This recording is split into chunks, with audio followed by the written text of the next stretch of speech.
pessoal, nós estamos de volta com o curso técnico de redes de computadores, na disciplina de tecnologias de rede sem fio, aula 2.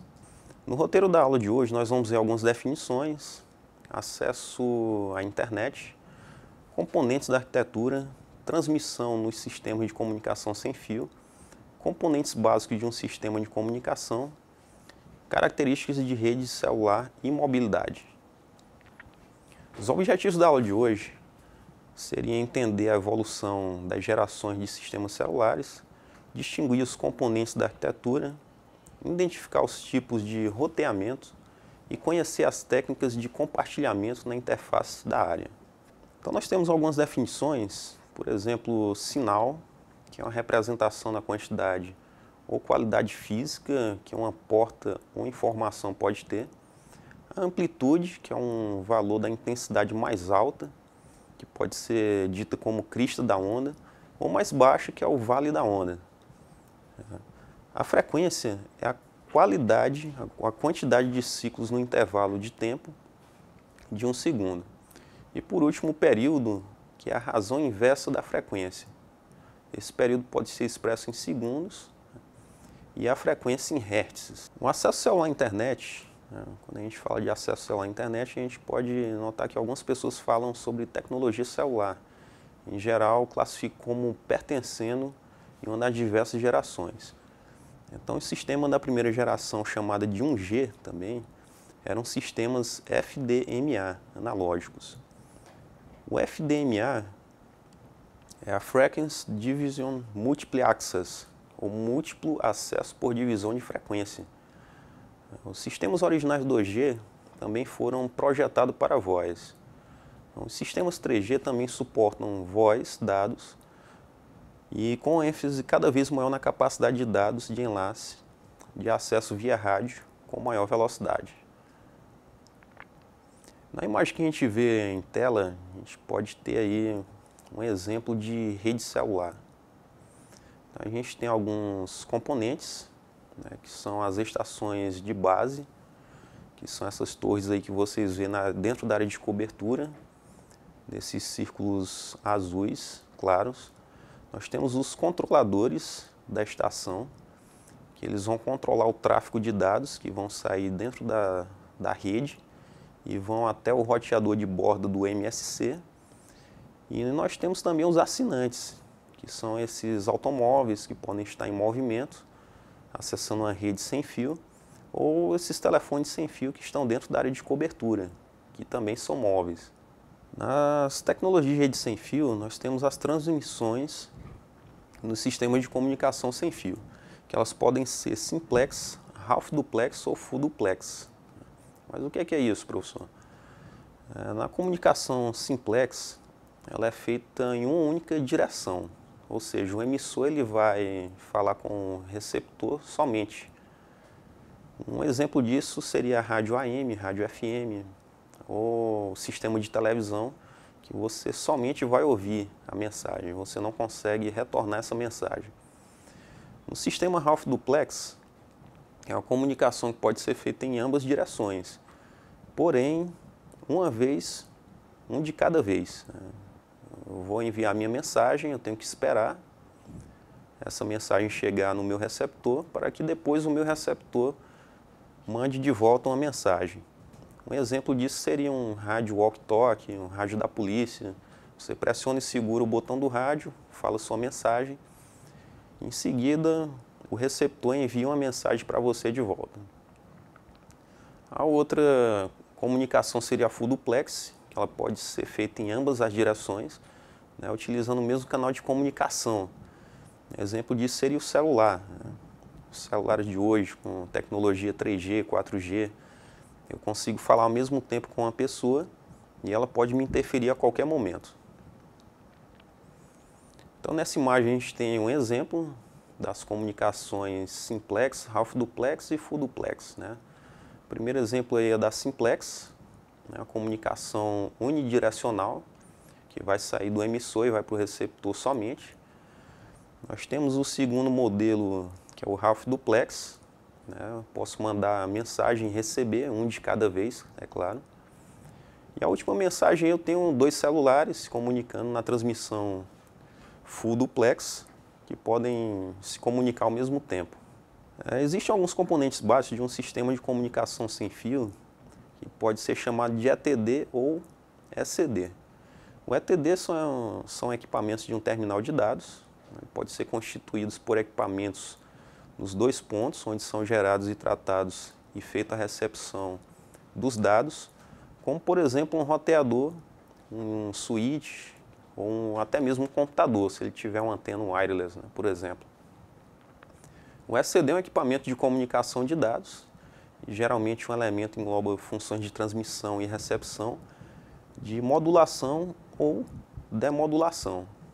Quando a gente fala de modulação, a gente pode entender que é um processo de variação de altura, de amplitude, de intensidade de frequência, do comprimento ou da fase de uma onda de transporte.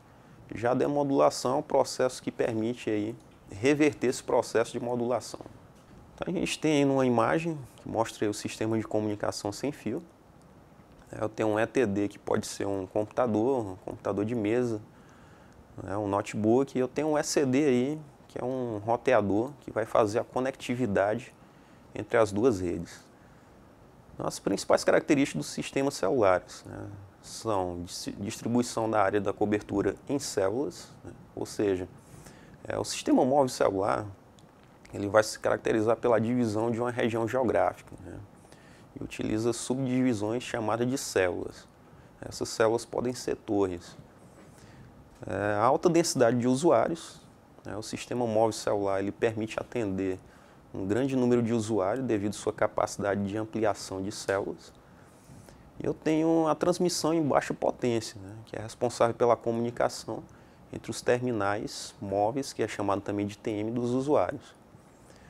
E reutilização de frequências. Os canais de frequência eles são utilizados para uma mesma célula e pode ser usado em outras células também. Então existem duas técnicas aí de compartilhamento do espectro na interface de área. Eu tenho o FDMA/TDMA, eles podem ser combinados. Ele divide o espectro em canais de frequência e divide cada canal em um compartimento temporal. Então, o TDMA ele vem do inglês Time Division Multiple Access, que traduzindo aí para o português é o acesso múltiplo por divisão de tempo. Já o FDMA, que foi falado também, é um método de acesso no canal que baseia-se na divisão de banda de frequência, disponibilizado em faixas de frequência relativamente estreitas.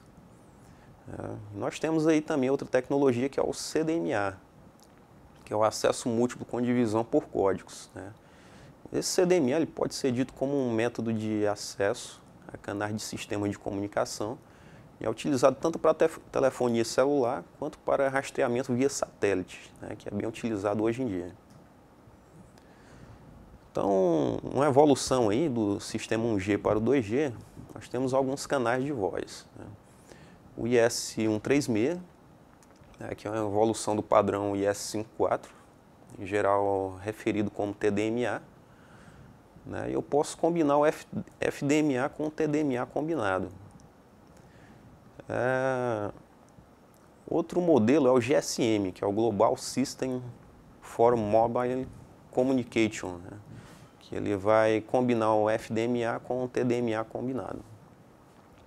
O GSM, que do inglês é o Group Special Mobile, significa Sistema Global para Comunicações Móveis.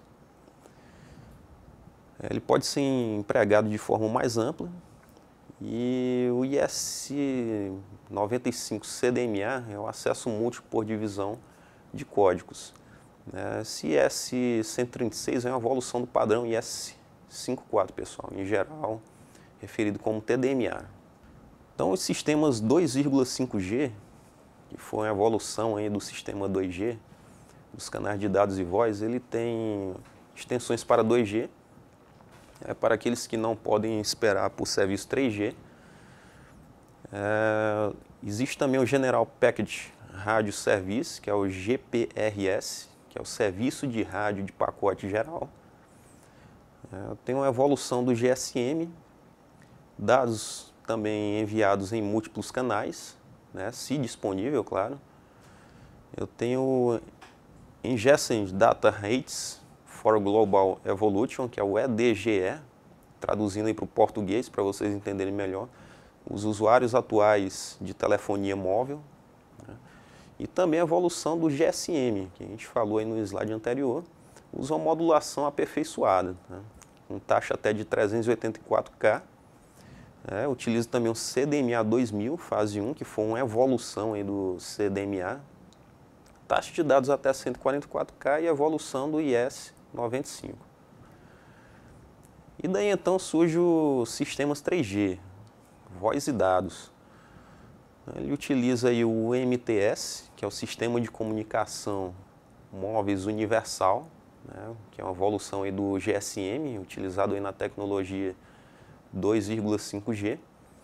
E a evolução do GSM, mais uma vez, utilizando o CDMA, né, dando mais segurança aí na interface diária.